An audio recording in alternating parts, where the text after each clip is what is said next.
Good evening, everyone. Happy New Year, and welcome to the regular City Council meeting for Monday, January 3rd, 2011, from the Eileen Dondero Foley Council Chambers. I'd like to call the meeting to order at this time and ask the Deputy City Clerk to call the roll. Mayor Farini. Here. Assistant Mayor Nobeline Claire. Here. Councilor Lister. Here. Councilor Hegemonic. Here. Councilor Spear. Here. Councilor Dwyer. Here. Councilor Coviello. Here. Councilor Kennedy. Here. Councilor Smith. Here. All present, Your Honor. Thank you. If we could ask Councilor Smith to lead us in a moment of silence for the invocation, followed by the Pledge of Allegiance.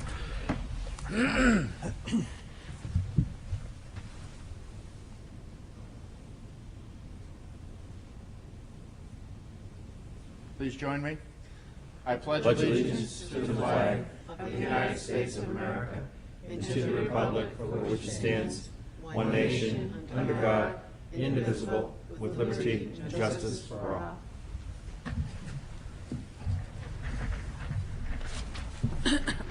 I would now like to welcome Peter Britz for a presentation on single-stream recycling. For what I'm told is a 45-minute PowerPoint presentation. Thank you. No, it's not 45 minutes. It should be much shorter than that. I have two hats on tonight. Single-stream recycling, which will be brief, but I really want to make an announcement about it. And then, as an environmental planner, take off the sustainability coordinator hat and put that on and talk about a study that we did with the Conservation Commission. So I'll start with the single-stream recycling. Really, I just want everybody to know, you guys all know, but out in TV land that are watching, hopefully, that we are now a single-stream recycling community. What that means is that formerly where we divided paper into one bin and plastics and metal and glass into another, now it all goes into one. So it's really quite a simple process. It saves a lot in terms of not having to have bins everywhere and think about separating, and it makes it a lot easier. It also allows us to take plastics 1 through 7, where before we just took the 1s and 2s. So it could expand our volume quite a bit too. I'm not going to go through all the details on that. It's pretty straightforward in terms of, paper and cardboard all go into one. If you can tear it, it goes in the paper. That goes, and the other ones are self-explanatory. There's some good graphics here, and if you have questions, Public Works has a solid waste recycling brochure. You can reach them at 427-1530, or better yet, go to the website, and all the information's right there for the Public Works website. Thanks, Peter. The dreaded Demola's bags do not go, though? That's correct. Okay. No shopping bags. Right. So now we'll shift over. Steve Miller is the chairman of the Conservation Commission. I just want to introduce him here. He and the Conservation Commission really were the impetus for this study to look at a citywide approach at understanding all the conservation lands that the city owns.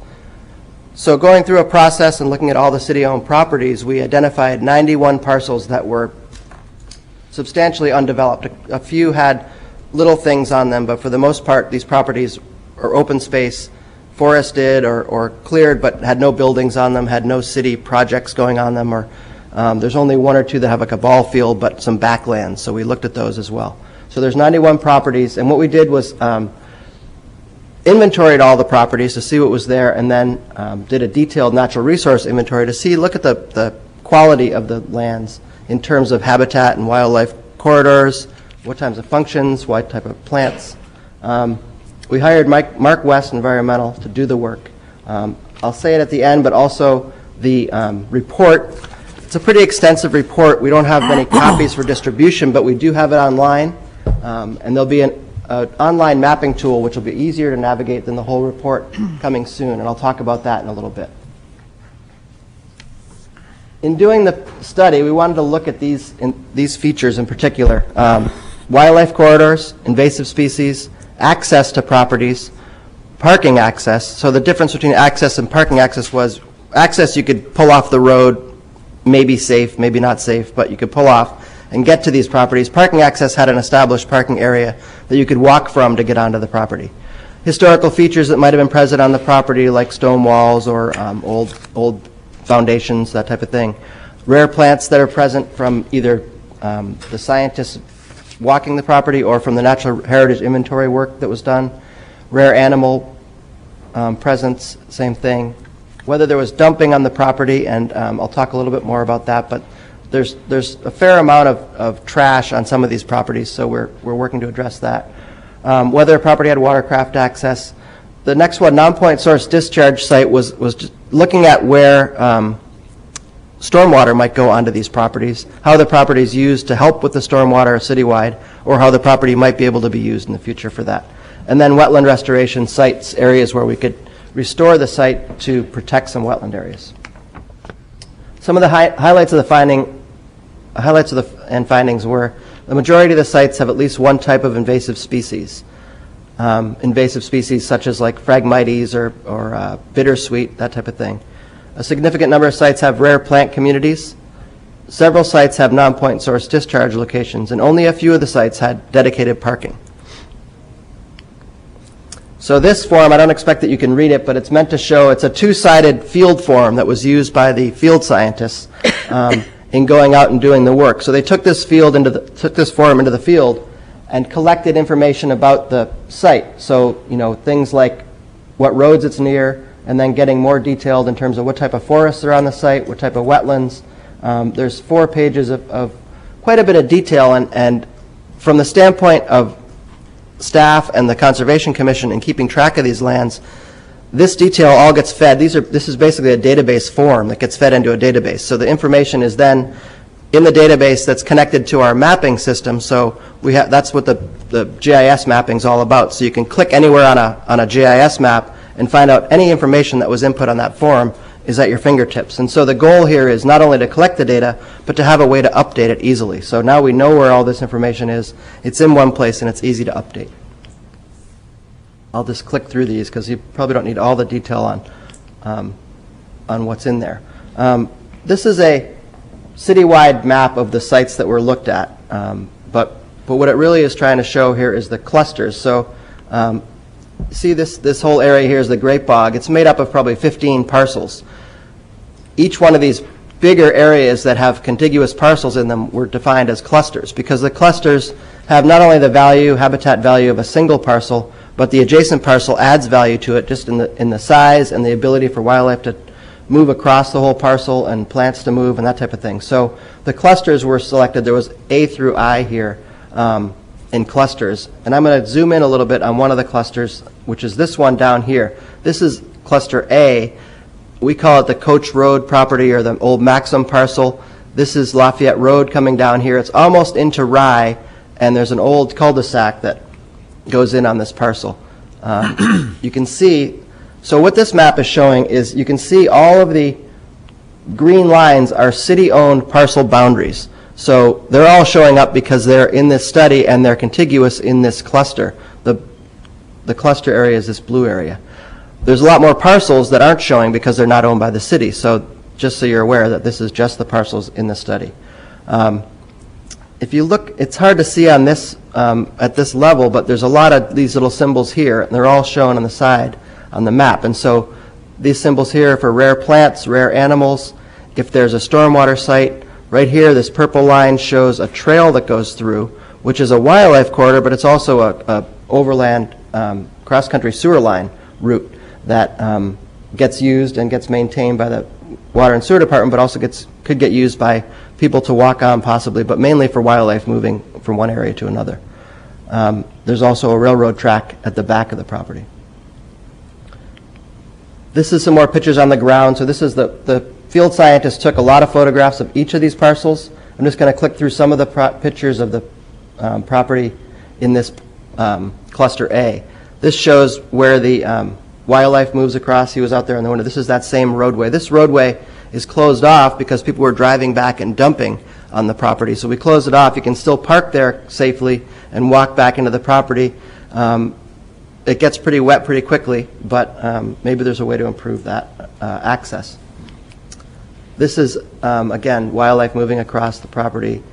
This is right in here is just wanted to show that this property was actually purchased with the assistance of a grant from the state, and there was a big push from a local conservation group, a land protection group. It's the Southeast Land Trust that came up with the idea to protect this and got the owner to become a willing seller and sell it. The City Conservation Commission gave conservation funds, the City Council approved, and grant money all went to protect this property, which is owned in fee by the city, but there's a conservation easement over the property. So this marker is just showing us that there's a conservation easement on the property, and they go out and monitor it every year to look at what the condition of the property is, which is something that's only done on specific properties, and there's a lot of properties where that isn't taking place. So it's another reason for this study, is so we keep track of our open space better.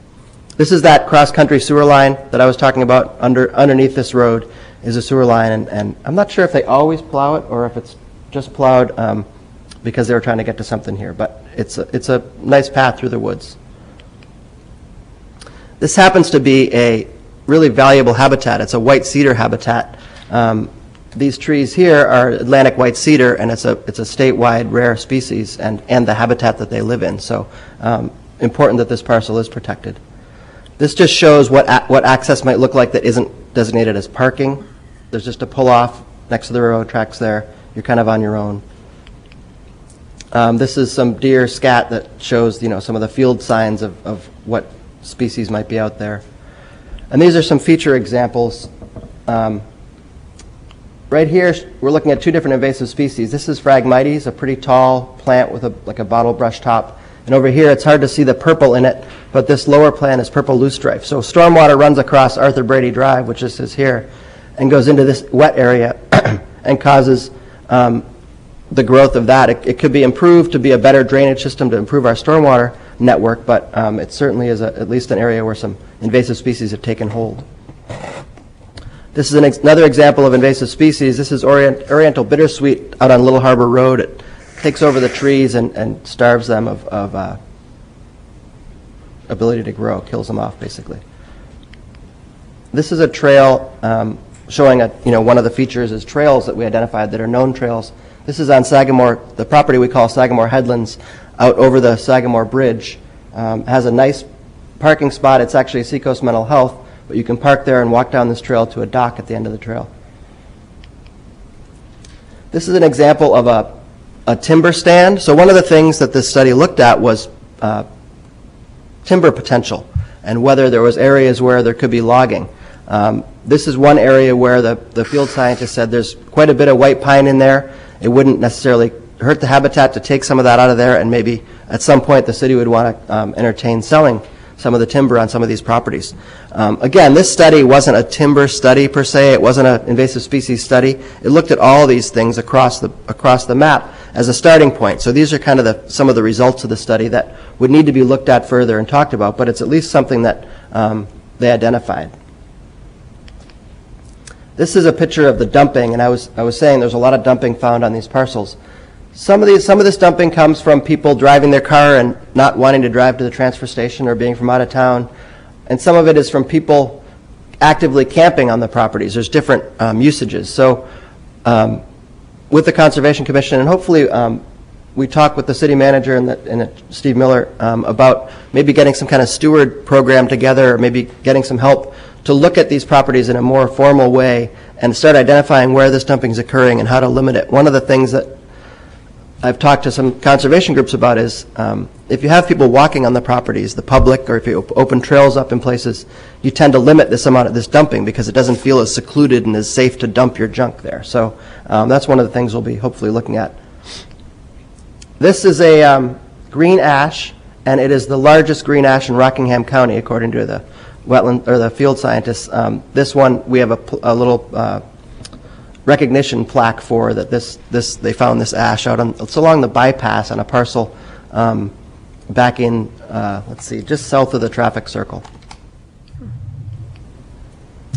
This map is just to show that with this study there was quite a bit done. You can see these yellow lines that kind of run along different areas, and the idea here was to look at wildlife corridors and connectivity for wildlife. One of the concerns the Conservation Commission had was we do a lot with protecting wetlands. We increased their protection in the last zoning ordinance update by adding vernal pools and tidal wetlands, but we don't really have anything in our zoning ordinance which protects upland, valuable upland areas and valuable upland habitat.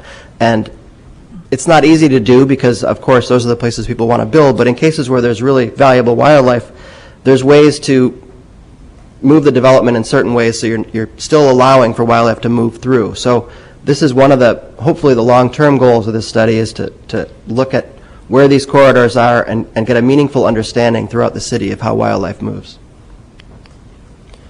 This is just showing all of the parcels that we identified, and over here, broken out in a tabular form, is what type of use the property has. The bigger piece here is that there's properties on here that aren't in the study.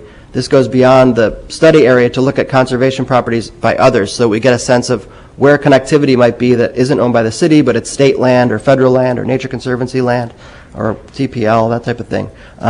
So we have that all mapped out citywide.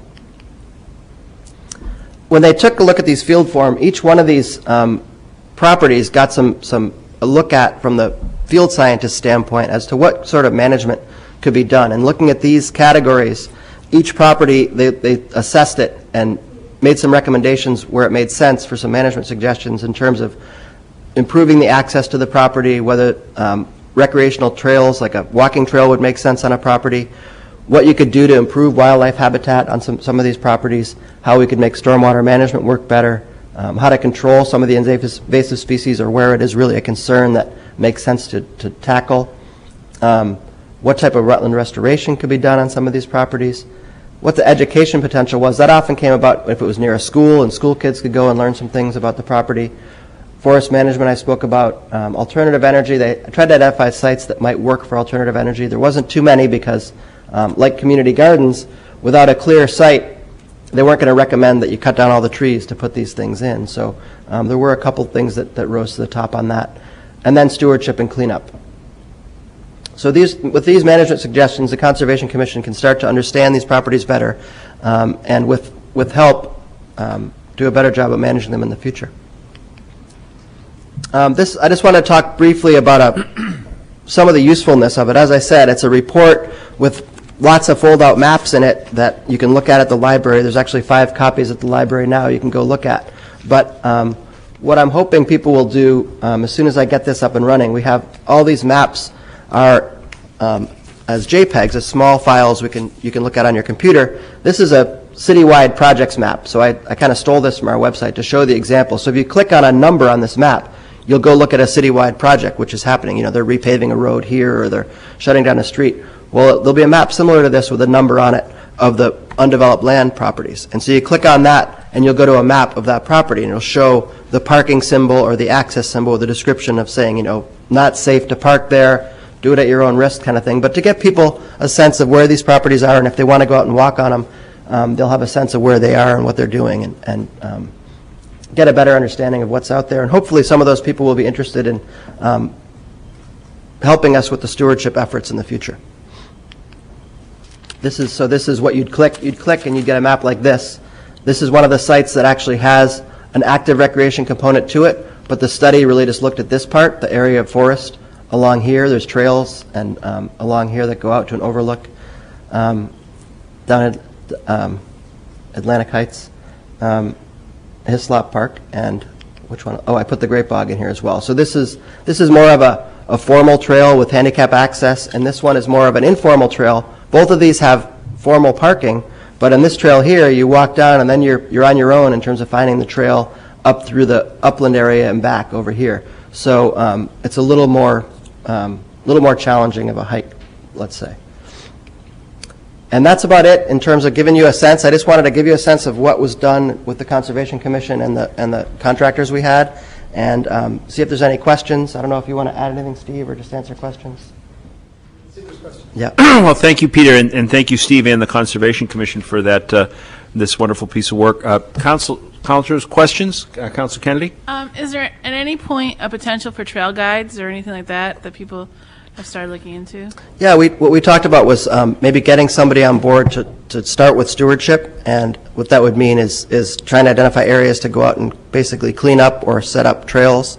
There's no form to it yet, but that's the idea, is to try to, ultimately it would be have like a stewards program where there's guides and people that on a regular basis go to certain places and do cleanup or lead people, that type of thing. I didn't know if within your website, when you get everything up and going, for those places that already have trails, if there'll be any kind of... The trail will show up as a trail. And maybe we can add a little information about how well, put a level on it or something. Thank you. Further questions? Council Spear. Thank you. Thank you for great job, both of you. I want to build on what Councilor Kennedy said, and I'm thinking that your idea with the map with the clickable numbers is a good start, but I think there's an opportunity not just in this, but in a lot of the public data that we have as a city. So I'm thinking big picture now, right? That we have public data. We don't have the resources necessarily to distribute it really the way to leverage it, the way it really could be leveraged. And I know there's private entities out there that can get the data out on smartphones or other types of devices, computers, what have you, that if we could somehow interface with those companies, then I think you get far more bang for your buck for the work that we've already paid for, we've already done. We have the data, we have the work.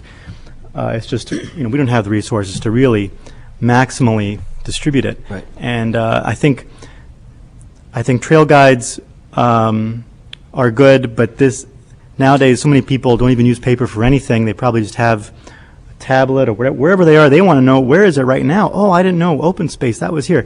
Mm-hmm. And so if we were interfacing with some organizations out there that probably are doing this nationally anyway, down to the local level. And I'm thinking about, I guess thinking big picture from a strategy standpoint, there's a lot of government data that we have that's kind of in-house that, big picture, long-term could be, and the GIS is part of that, get that out there. Anyway, that was more of a comment than a question, I guess. Well, that was part of the intention of this study, is to move beyond a report that sits on a shelf and make it something people can access and use. And I think there's a lot of information here people won't care or have the time to sort through, but the real tool, I think, is the site itself. And like you said, if they can click on it, that's all they're going to want to do is click on it and see where they can go. And that's what we're hoping, is that we get people's interest started that way, and it feeds off of that. Okay, and a couple other ones. Sure. Did you, in the assessment of the field scientist in the report, were there any parcels that, in your list of suitable uses, that the city, it would be appropriate for the city to divest or develop? That was a part of the assessment. Okay. And then, lastly, this was presented to the public last month. Yep. Right. How did that go? I wasn't able to make it. Just give your assessment of, and maybe you. Councilor Dry, I'd like to speak to that. Yeah, because I wanted to comment on that. First of all, you did a great presentation, Peter, but Mark West also did a fabulous presentation, and it was very well attended. And I was very amazed by the enthusiasm that people showed.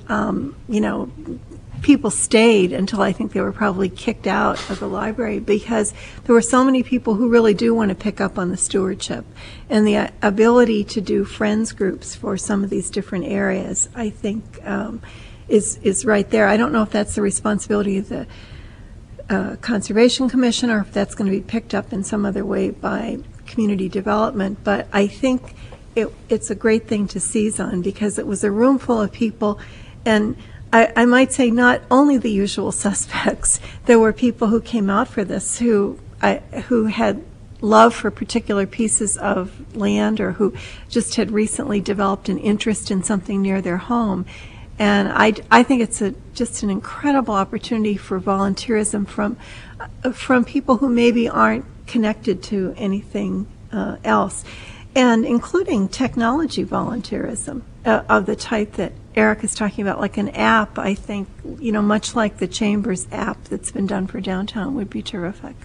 Yeah, there's lots that we could add in terms of geocaching and that type of thing, or Right. people using GPS. And Without any formal resolution, hearing the nature of the discussion, what would be a next report back opportunity? And I'd refer that both to you, Peter, and to Deputy City Manager, as to how we might hear or assist in moving these sorts of things forward. Anyone care to weigh in on that one? Well, I think the Conservation Commission, Steve can correct me if I'm wrong, is really going to take its time to think about what the next steps are. And what I've heard most about from Peter and also from the Concom is the stewardship piece, and trying to get that core of individuals involved. And, and these are all great ideas that I think will evolve out of that, hopefully. yeah, and I guess I would say one of the first opportunities might be with the Creek Farm project to where we have 3 different property owners looking at putting a trail in. Maybe some volunteers will come forward with that, and we can build on that. We'll see what really the first step is. Anything we can do on this end, if your stewardship program starts to get legs in terms of critical mass and people, a report back to us at a point would be helpful so that we can then help disseminate, and that's one we want to, make available. Assistant Mayor. I have 2 questions. Going back to your first report, is it okay if we do that, to ask a question about the recycling? Sure. Both are before. Have you noticed an increase in the amount of trash and recyclable materials that people are putting out because it is single-stream recycling? Unfortunately, I'm not as close to it as Silka is, and I took the opportunity to do an infomercial, but I don't have all the answers. So I don't think it's that information. Yeah, we can I get. know Yeah, we can get personally, it. I have a lot more now that I can just Yeah. put everything in one I mean, or that's 2 the bins. potential, is that you can put a lot more in, but I haven't heard that specifically. And my second question, with the second report you gave was, you talked about rare plants. What are some of the rare animals that might be on some of these properties? There's a Blanding's turtle that might be around in the Great Bog that has habitat for it. There is a peregrine, I think, at the Hislop property. What other animals can you think of? Well, I don't know about other than those 2 are some of the more notables, but I'm sure there's stuff that we didn't find. Again, Mark did a great job of going through. There's a ton of data. Steve, do you want to come on up? Yeah. Well, so people at home can hear you too. Now we'll do the 45-minute. No. I know. I'll be really good. Well, There was a ton of information in this report. I think if you really look at it, it's just, and it's great because it's all electronic and can be updated very easily. But a thorough assessment of each site in terms of which animals were there wasn't able to be done because of it's just the immensity, the 91 properties. But I think we'll be surprised as we get more information. But I see the peregrine frequently hunting pigeons on the traffic circle. I try not to look too much when I'm circling, but you'll see them there frequently. But the Blanding's turtles, I'm sure there are some bird species as well, but I wouldn't be surprised if we had some rodents and perhaps some amphibians and other things that come up on the list as we get more information. Thank you. Council Coviello. Thanks, Steve. First of all, I just wanted to say great job. So often we get reports that are confirmation of things we've already suspect, and this seems to be something new and the public can use. And trying to remember my train of thought was I remember now. You talked about the stewardship. We all talked about that and how it seems to be the next step. And you mentioned the Creek Farm as being that being the first step in stewardship. And I think that's great. I wonder, is there a chance that we got groups that are interested in other properties that are kind of like feeling like we have to wait our turn before they come around to us, or can we like to bring them, find out what the public interest is? Yeah, I don't think there's any reason to wait necessarily. that's the first opportunity that is on the forefront. But certainly, if there's people that are interested in a certain property that want to do some things or talk, we can, I guess. There's no ranking order of No, and no management decisions have been made. There was some little bit of misunderstanding due to the newspaper article about the underdeveloped lands, but no management decisions have been made. It's really, this is our base to move forward. It's really exciting because there's tremendous potential for what we can do citywide, enhance livability and quality of life issues in terms of values that citizens have repeatedly said are important to them in terms of natural resources. The one key, though, is the Conservation Commission needs to sit down, and we need to think and make some decisions about how to move forward. And, we were joking earlier that, like we might need to buy some tools for stewardship, and I joked with Peter, in all honesty, that if you gave 7 of the conservation or 8 of the conservation commissioners a saw, they would each cut down something different. So we need to develop some type of framework about what our citywide goals are, but certainly there are things that citizens could do to help with parcels, like with trash pickup or other things that wouldn't need to wait, but we need to kind of think about a broader framework about what our long-term goals are. Because some of those uses and some of the things we would do might conflict, and we want to make it smooth and have clear objectives. Thank you. Council Smith. Thank you for the report. I was going to bring this up under miscellaneous, but might be able to tie into it, and that is I've been approached by different landscaping companies that are interested in doing Adopt a Park. We have Adopt a Spot, maybe especially coming into budget season, adopt a park where they would be willing to go in, trim bushes, and help cleaning and so forth. And maybe we can even filter it into this further, where you have groups and maybe professional organizations that are willing to go into this. And I was going to bring it up into miscellaneous about a possible expansion of the Adopt a Spot program to then go into Adopt a Park and then into here. Again, building on those parameters so that someone isn't going in clearing out something they don't know, so that you have professional organizations that will go in and do them. But I was going to, under miscellaneous, to ask for a report back on the possibility of expanding the Adopt a Spot program and maybe even feeding into this. Well, we have significant food for thought. I see Cindy aptly taking this down. We'll bear that in mind. Councilor Dwyer. Stimulated by seeing an awful lot of bad dog behavior over the weekend on Pierce Island, and I'm sure there were a lot of tourists who didn't necessarily know our rules. I'm tempted to ask, what are our dog rules related to these properties? And that may be a question for the city attorney. But right now, this didn't develop any rules that would be a starting point again. I think it would be property by property. But at this point, if people were to look at these, are they available to take their dogs onto any of these properties, or what is our sense of this land? Want me to answer that? Bob, yeah. There are actually very few of the city properties that have dog rules, and they're the ones that you know. Okay. For the most part, there would be no objection to dogs being on any of these parcels. In any fashion? I mean, Right. off leash or whatever. At the moment, that's correct. That's true. There's no rule. Further discussion or inquiry? Clearly, you can see it had an impact, and that's great. We appreciate that very much, and we appreciate your hard work. We'll now move on to acceptance of the minutes. The minutes before us are So moved. December 20, 2010. Thanks, Councilor Smith. Do we have a second? Second. Discussion? Hearing none, all in favor? Aye. None opposed? It's unanimous. We have no speakers here this evening for public comment that I can see.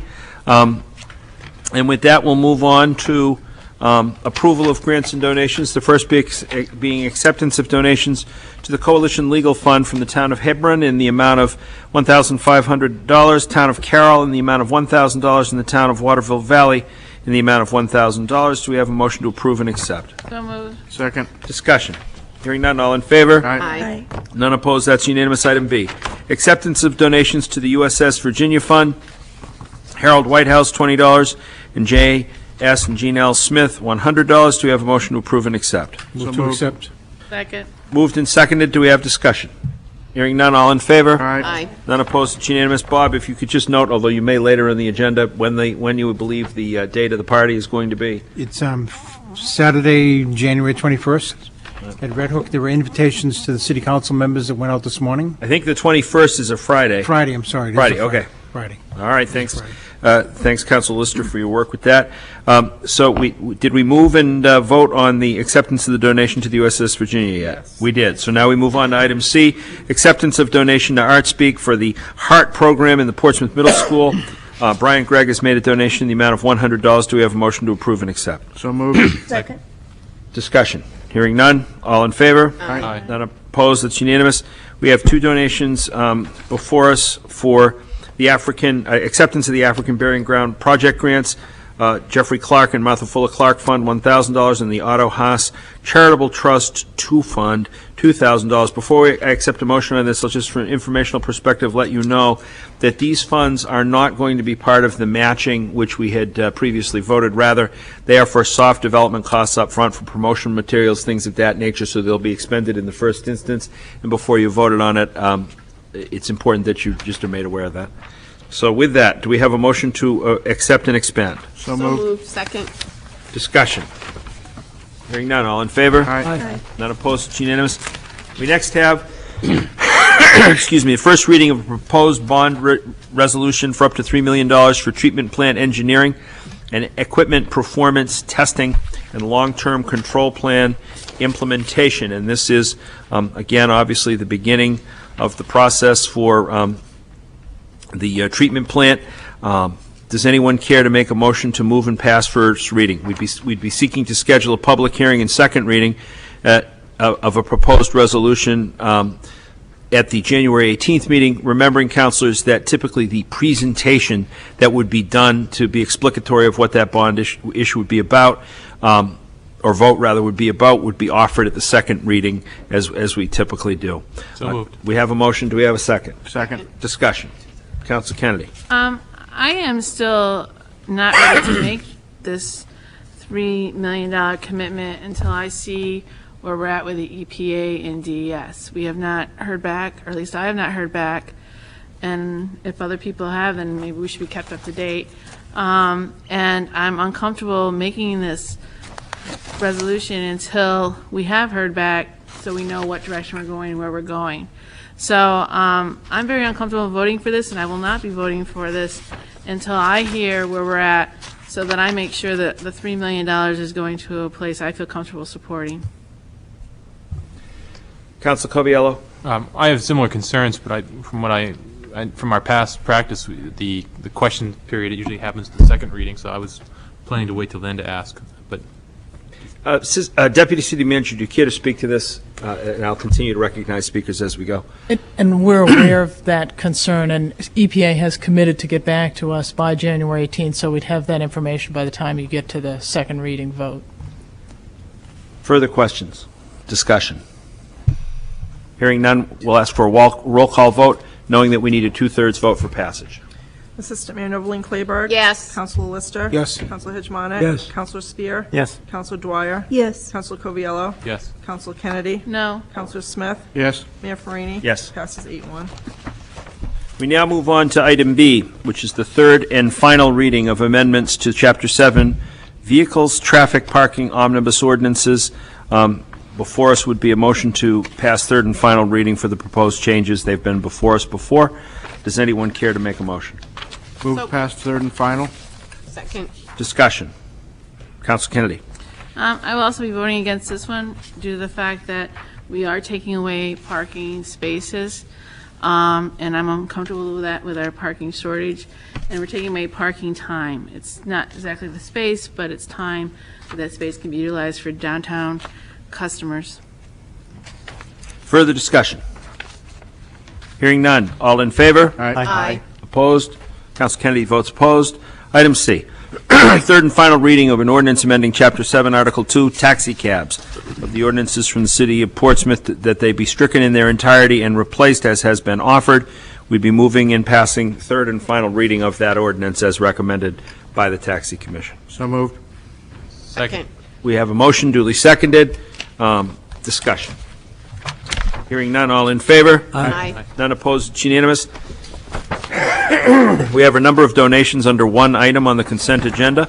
Motion would be in order to adopt the consent agenda.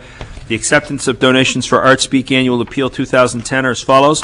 Robert Lambert and Debbie Needleman, $25. Richard Candy, $25. John and Joan Rice, $25. Peter and Kathleen Somstich, $25. Greg Wool and Maria Solari, $25. Robin Reed, $50. John Gregg, $50. Sarah and Blair Hundertmark, $50. Mike Kensler, $50. Atlantic Media LLC, $100. Jeff Highland and Donna Jensen, $100. New Hampshire Charitable Foundation, Jeffrey E. and Martha Fuller Clark Fund, $500. Do we have a motion to approve and accept? So moved. Second. Discussion. Hearing none, all in favor? Aye. None opposed. Passes unanimously. We have nothing under item 10. We do have reports from city officials, nothing from the city manager's office at this time. There are some informational items. I don't know whether the deputy city manager cares to speak to those or not. If you do not, then I will proceed with the mayor's portion of the agenda. Otherwise, you have the floor. I think there's nothing to add Okay. other than what's in there. I will note that the third info item for the African Burying Ground donations, those are donations that will specifically go into the African Burying Ground Trust, which the council created as a repository for the construction fund. So $1,470 going into that. Thank you very much. Under mayor's portion of the agenda, as I had indicated I would, I want to get the Charter Committee moving forward. At this time, I'm able to announce that former City Councilor John O'Leary and I believe former City Councilor Peter Laughlin, I think he was way back in time, I hope he's watching and can enlighten me as to how far back in time that was, but they both agreed to serve on the committee, and Assistant Mayor Noveline Clayburgh has agreed to chair the committee. It would be my intention to ask another counselor to volunteer, and if you want to volunteer, just call me and we'll discuss it this week and I'll make an appointment. I see various people interested, so that would be something we would want to do. And it is my intention to, at the next meeting, appoint one additional individual. The idea would be that we would have a report out by June so that anything that needed to make it onto a referendum ballot could do so in a timely fashion. It also gives us time to have some interaction with that committee, as I suspect we will want to do. So that would be my intention. At this time, councilors who wish to serve, just please either make a note now or just call me soon, because it would be my hope to, I will appoint someone before we meet at the next meeting and do that. I just wanted them to get the ball rolling and hopefully have a organizational first meeting in January. It would be my understanding, most likely, that city legal at the very least would advise them in the first instance, and we've had some discussion on this, although not recently, and if there's a need to bring it before the council for further organizational purposes in the near future, we will do so. Any further discussion on that? With that, I have nothing further. We have miscellaneous and unfinished business, and I think Councilor Smith has already raised his concern and offering with respect to how professional groups may wish to work on our parks, and indeed whether that's something that eases into stewardship for potential utilization of conservation land that may have more and expanded uses for our residents and visitors. Does anyone else have anything under miscellaneous? Councilor Dwyer. Just a little good news kind of announcement. The EDC members received a mailing to email to this afternoon that there's been a report of the 25 metropolitan statistical areas in the country with the lowest unemployment over the past year, and we are number 5. And so that you know, I believe they measure 369 of those. Well, there are a lot. That's pretty unbelievable. Yep. It's an interesting and very good feel-good statistic. Thank you, Councilor Dwyer. Councilor Coviello. Last year around this time, there was a, you recall, for the budget season, there was a formalized request for the councilors that they had questions for departments to submit them. And I'm wondering if we could do that again this year with a deadline to get your questions in by. Sure, let's do that. I mean, we have, if we look at the schedule, it would have been and is, of course, my intention to solicit those again, and I appreciate the reminder from Councilor Coviello. We, our goal was to have those last time to them well in advance so that they could respond as typically part of the presentations that were made. Those would be the April 20, 21, and 27 presentations, but I see no reason why it wouldn't be a fair and reasonable thing to do, especially since the CIP will have its first hearing on March 7th, and that may have question related to it. I mean, we can pick a deadline in March, early March. It gives people plenty of time. It gives the various bodies that are going to be deliberating in the departments opportunity. So, I mean, I think March 1st is a reasonable date, unless other councilors have a suggestion. And it would be my intention to solicit those questions, and I'll ask the Deputy City Manager to remind me. We'll put a reminder on that one at the end of every meeting so that we all keep mindful of that and we have an opportunity to get our questions prepared. And it also gives councilors an opportunity to think through what the questions will be. And I would just, at the risk of going on a little too long, I'll just say that councilors, you have an opportunity to do these questions. We all do them. And, given my other profession, I'm inclined to try and do 50 interrogatories about, things you want to ask. In retrospect, sometimes those carefully thought out few questions can bring back significant results. And if we get them back earlier than that, we can look at them and winnow them a bit if we need to so that we can make it a usable package for them. And I'd appreciate your allowing us to take that liberty. So if there are questions that appear to be redundant, we're not going to just give them a pile of questions. But we will indicate from whom the questions were asked and so forth. Any other comments or offerings on that? Okay. Well, if there's nothing else under miscellaneous or unfinished, the chair would entertain a motion to adjourn. So moved. Second. All in favor? Aye. None opposed? It's unanimous. Thank you.